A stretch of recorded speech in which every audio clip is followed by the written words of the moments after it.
იყენებს თუ არა კრემლი ივანიშვილის მთავრობას სომხეთზე ზეწოლისათვის ეს კითხვა მას შემდეგ გაჩნდა, რაც გაირკვა, რომ საქართველომ რუსეთიდან სომხეთის მიმართულებით გაზის ტრანზიტით შეაფერხა. მანამდე იყო კონიაკი, თევზეული და ყვავილები. პრობლემებია თამბაქოს ნაწარმის ტრანზიტზეც. ეჭვია, რომ ასე მოსკოვი ერევანზე ცდილობს ზეწოლას, რომელმაც საგარეო პოლიტიკა დრამატულად შეცვალა და დასავლეთისაკენ დაიწყო სვლა. თამარ დემეტრაშვილი აგრძელებს დეტალებით და შეფასებებით თემაზე საუბარს. სომხეთის მიმართულებით თხევადი გაზის ტრანზიტის შეფერხებამ ქვეყანაში უკვე გამოიწვია საწვავის ფასის 40%-იანი ზრდა. ამის შესახებ სომხური მედია წერს სტატიებში, რომელსაც OUC მედია და რადიო თავისუფლების სომხური ოფისი აქვეყნებენ. ნათქვამია, რომ იმპორტიორებმა არ იციან რა არის პრობლემის მიზეზი და იმასაც ამბობენ, რომ მსგავსი პრობლემა საქართველოსთან ადრე არასდროს ჰქონიათ, გარდა ამინდით გამოწვეული ობიექტური მიზეზებისა. თხევადი გაზი სომხეთისთვის მნიშვნელოვან საწვავს წარმოადგენს. ქვეყანაში ავტომანქანების დიდი ნაწილი სწორედ თხევად გაზზე მუშაობს, ამიტომაც ეს შეფერხება სომხეთის ეკონომიკისთვის დიდი დარტყმაა.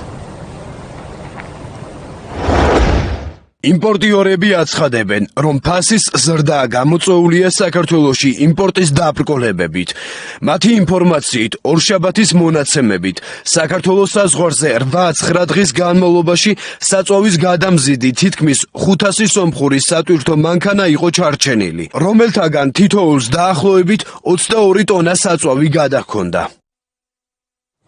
უწყობს ხوارა საქართველოს ხელისუფლება ბლოკადას სომხეთს უკვე გაჩნდა ასეთი მოსაზრებები სომხეთშიც და საქართველოშიც. ექსპერტები საუბრობენ, რომ საქართველოს ხელისუფლებამ სომხეთის ბლოკირება დაიწყო და რომ ეს რუსეთიდან მომავალი დავალებაა. სომხეთი მისი დასავლური კურსისთვის ისჯება და ამას რუსეთი საქართველოს ხელისუფლების ხელით აკეთებს.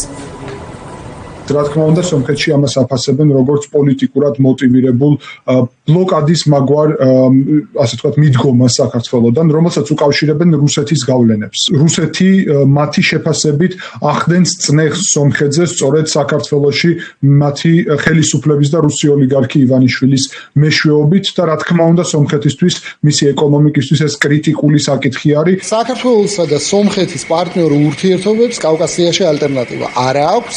შესაბამისად, თუ სიმართლე არის, რაც ვრცელდება გაზთან დაკავშირებით და სხვა საკითხებთან, ეს არის არამეგობრული ქმედება ჩვენი სამხრეთელი მეზობლის მიმართ და ამ არამეგობრული ქმედების მიზეზები შეიძლება იყოს გეოპოლიტიკური, განსხვავებული საგარეო პოლიტიკური ვექტორები, რაც სრულიად წარმოუდგენელი და სამწუხარო იქნება, თუ საქართველოს რუსეთის დავალებით ცდილობს, რომ სომხეთს ცხოვრება გაურთულოს. ქართულმა ოცნებამ ერთხელ უკვე წამოიწყო კამპანია აზერბაიჯანთან მიმართებით, ეს ეხებოდა დავით გარეჯის სამონასტრო კომპლექსს. აქედან გამომდინარე, არანაირად არ არის გამორიცხული, რომ ივანიშვილმა ჩვენი ქვეყნის ეროვნული ინტერესები და კარგი სამეზობლო პოლიტიკა შეწიროს საკუთარი რეჟიმის გადარჩენას.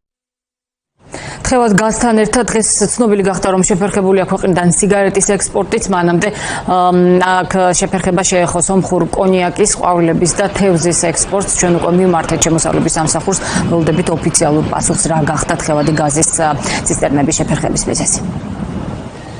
თამარ დემეტრაშვილი საუბრობდა პირდაპირ ეთერში. მადლობა.